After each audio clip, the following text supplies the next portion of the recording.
नमस्कार दोस्तों, आज सुनेंगे शबरी की कहानी। शबरी एक आदिवासी भील पुत्री थी। देखने में बहुत ही साधारण पर दिल से बहुत ही कोमल थी। इनके पिता ने इनका विवाह निश्चित किया, लेकिन आदिवासियों की एक प्रथा थी कि किसी भी अच्छे कार्य से पहले वो निर्दोष जानवरों की बलि देते थे। इस प्रथा के लिए शबरी के पिता इनके विवाह से एक दिन पहले 100 भेड़ बकरियां लेकर आए। तब शबरी ने पिताजी से पूछा, पिताजी इतनी सारी भेड़ बकरियां क्यों लाए हो? पिता ने कहा, शबरी यह एक प्रथा है जिसके अनुसार कल प्रातः तुम्हारी विवाह विधि शुरू करने से पहले इन सभी भेड़ बकरियों की बलि दी जाएगी। यह कहकर उनके पिता वहाँ से चले जाते हैं। प्रथा के बारे में सुनकर शबरी बहुत दुखी होती है और वो पूरी रात उन भेड़ बकरियों के पास ही बैठी रहती है। उसके मन में एक ही विचार था कि कैसे वो इन निर्दोष जानवरों को बचा पाए। तब एकाएक शबरी के मन में एक ख्याल आता है कि अगर वो सुबह होने से पहले अपने घर से भागकर जंगल चली जाए तो इन निर्दोष जानवरों की जान बच सकती है। शबरी भली भांति जानती थी कि अगर वो इस तरह एक बार घर से जाएगी तो कभी भी उसे घर वापस आने का मौका नहीं मिलेगा। फिर भी शबरी ने खुद से पहले उन निर्दोष जानवरों की सोची। घर से निकलकर शबरी एक घने जंगल में जा पहुंची। अकेली शबरी जंगल में भटक रही थी। तब उसने शिक्षा प्राप्त करने के उद्देश्य से कई गुरुवरों के आश्रम में दस्तक दी, लेकिन शबरी एक तुच्छ जाति की थी, इसलिए उसे सभी ने धुतकार कर निकाल दिया। शबरी भटकती हुई मतंग ऋषि के आश्रम पहुंची और उसने शिक्षा प्राप्ति की इच्छा व्यक्त की। मतंग ऋषि ने शबरी को पूरी खुशी के साथ अपने गुरुकुल में स्थान दे दिया। अन्य सभी ऋषियों ने मतंग ऋषि का तिरस्कार किया। शबरी ने गुरुकुल के सभी आचरणों को आसानी से अपना लिया और दिन रात अपने गुरु की सेवा में लग गई। शबरी जतन से शिक्षा ग्रहण करने के साथ साथ आश्रम की सफाई, गौशाला की देखरेख, दूध दोहना जैसे कार्य, सभी गुरुकुल वासियों के लिए भोजन बनाने के कार्य में भी लग गई। कई वर्ष बीत गए। मतंग ऋषि शबरी की गुरु भक्ति से बहुत प्रसन्न हुए। मतंग ऋषि का शरीर अब दुर्बल हो चुका था, इसलिए उन्होंने एक दिन शबरी को अपने पास बुलाया और कहा, पुत्री, मेरा देह अब दुर्बल हो चुका है, इसलिए मैं अपना देह यहीं छोड़ना चाहता हूँ, लेकिन उससे पहले मैं तुम्हें आशीर्वाद देना चाहता हूँ। बोलो पुत्री, तुम्हें क्या चाहिए?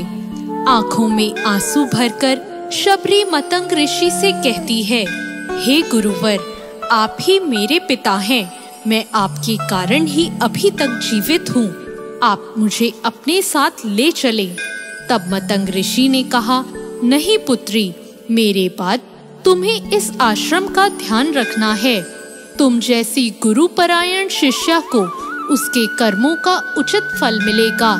एक दिन भगवान राम तुमसे यहाँ मिलने आएंगे और उस दिन तुम्हारा उद्धार होगा और तुम्हें मोक्ष की प्राप्ति होगी। इतना कहकर मतंग ऋषि अपनी देह त्याग देते हैं।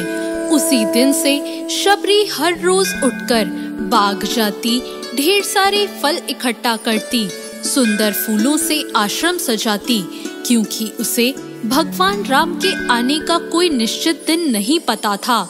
उसे केवल अपने गुरुवर की बात पर यकीन था, इसलिए वो रोज श्री राम के इंतजार में समय बिता रही थी। एक दिन शबरी आश्रम के पास के तालाब में जल लेने गई। वहीं पास में एक ऋषि तपस्या में लीन थे।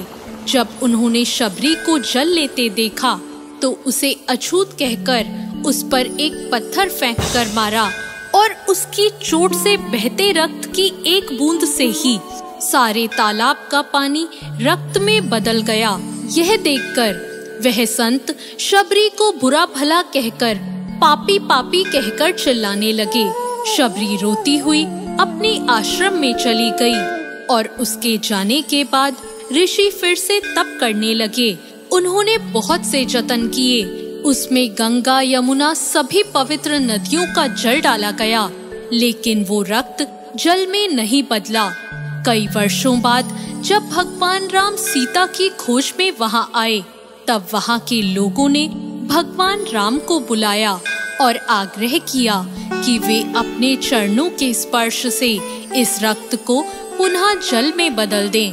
राम उनकी बात सुनकर तालाब के रक्त को चरणों से स्पर्श करते हैं, लेकिन कुछ नहीं होता। तब श्री राम ऋषि से पूछते हैं, हे ऋषिवर, मुझे इस तालाब का इतिहास बताएं। तब ऋषि उन्हें शबरी और तालाब की पूरी कथा बताते हैं और कहते हैं, हे भगवान, यह उसी शूद्र शबरी के कारण अपवित्र हो गया है। तब भगवान राम दुखी होकर कहते हैं, हे गुरुवर, यह रक्त उस देवी शबरी का नहीं, मेरे हृदय का है, जिसे तुमने मेरे शब्दों से घायल किया है। भगवान राम ऋषि से आग्रह करते हैं कि मुझे देवी शबरी से मिलना है। तभी शबरी को बुलावा भेजा जाता है। राम का नाम सुनते ही शबरी दौड़ी चली आती है।